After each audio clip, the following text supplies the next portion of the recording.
तो मैं हाजी याकूब माले में एक गरीब मोहम्मद मुराद भट्टी के घर पहुंचा हूं।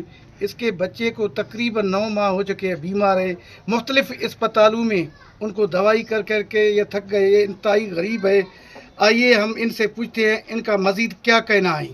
जो मलेरिया बुखार थे, मलेरिया खां बुखार पोइ इहो झटको अची वियो अथसि। झटके खां पोइ इहो फैले थी वियो आहे। इहो कराची खणी वियोमांसि, हेॾे होॾे जेको हेॾे होॾे वस पुॻो।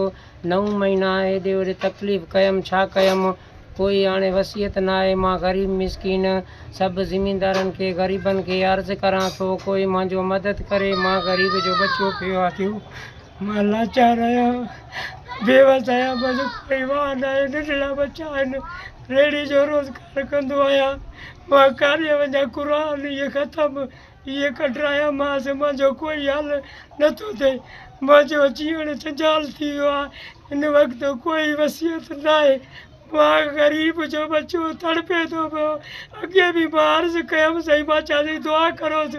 रमज़ान महीने में भलारो महीनो आहे, इन जो अर्ज़ु कयमि। मां चवां थी कोई हाल हक़ीक़त जेको आहे तव्हां पाण ॾिसो।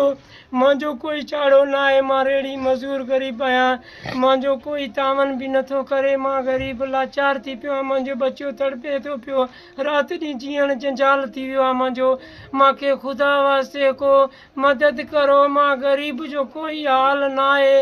मां काॾे खणी वञासि, ग़रीब ज़मीनदार सभिनीनि खे अर्ज़ु करां थो, मुंहिंजो ग़रीब जो ॿुधो। इन्हनि क़ुराननि जे सदके ते मुंहिंजो को वसियत न आहे बाबा, मां काॾे वञा।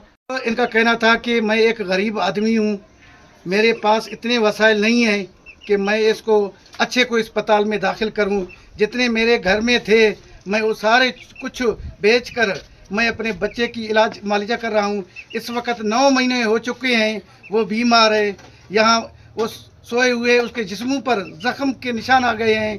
मैं सख्त परेशान हूँ, उसकी आवाज़ सुनकर मैं सख्त परेशान हूँ। हुकूमत वक्त से और मुखिर हजरात से अपील करता हूँ कि मेरे बच्चे के लिए जितना आप लोगों से हो सके तावन करें, ताकि मैं इसी को अच्छे कोई अस्पताल में दाखिल करूँ। इस वक्त मैं सख्त परेशान हूँ। कैमरा टीम के साथ अली हसन बलोच, वश न्यूज़, उस्ता मोहम्मद, बलोचिस्तान।